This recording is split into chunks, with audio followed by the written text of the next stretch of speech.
I am extra.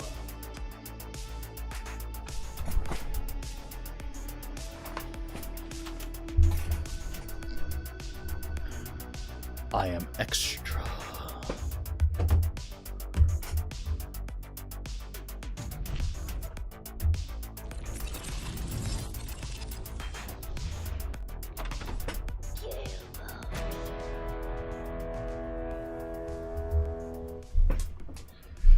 Also, I am sorry I am late. I was in a friend's call on Discord.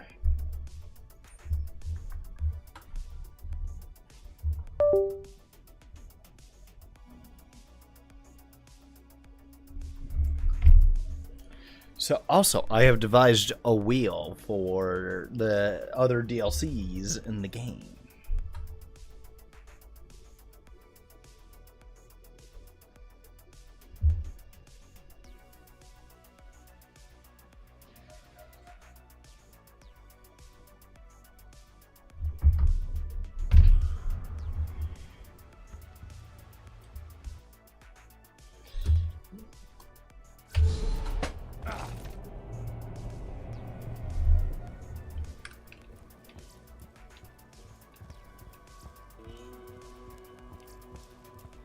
The Washburn Refinery.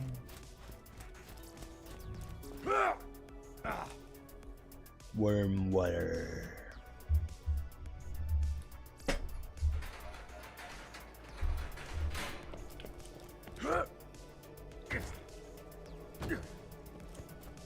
Money, money, money.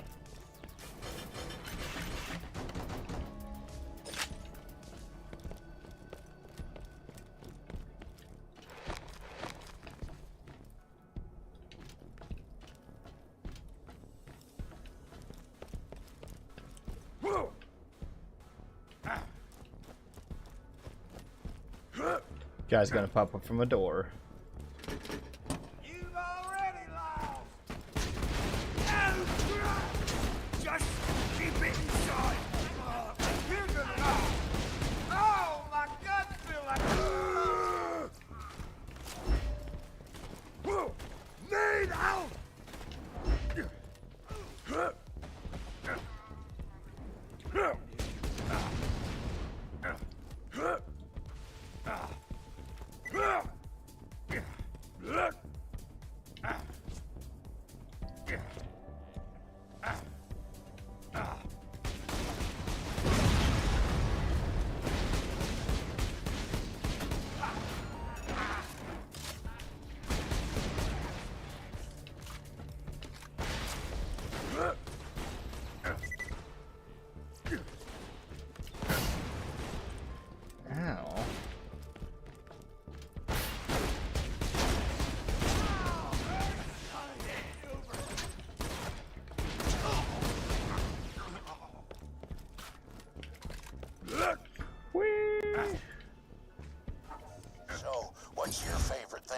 Scarlet, mine's the way she smiles, and her hair, and her body, and that one time she made eye contact with me.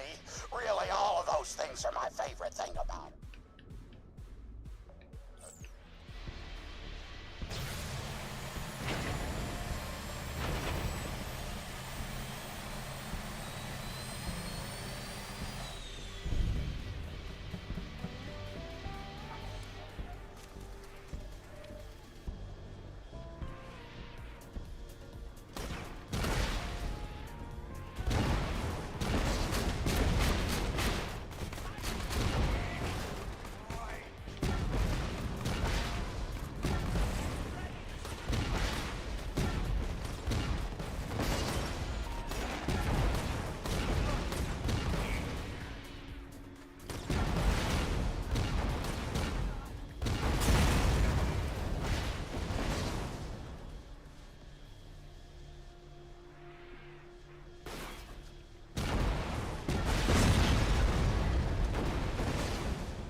her.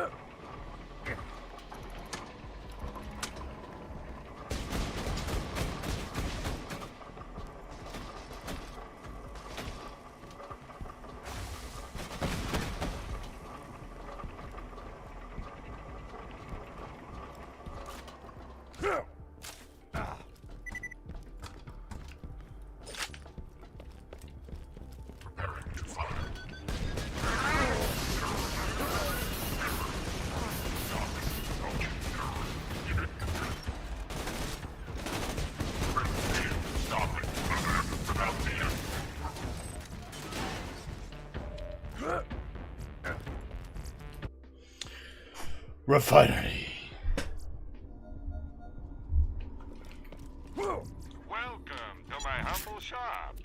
Thanks for the scratch. Don't have too much fun. Hey, how about that? Next time you're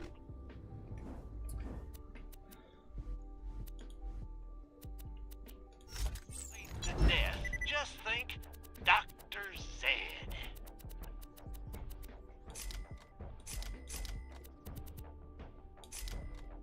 Zed out.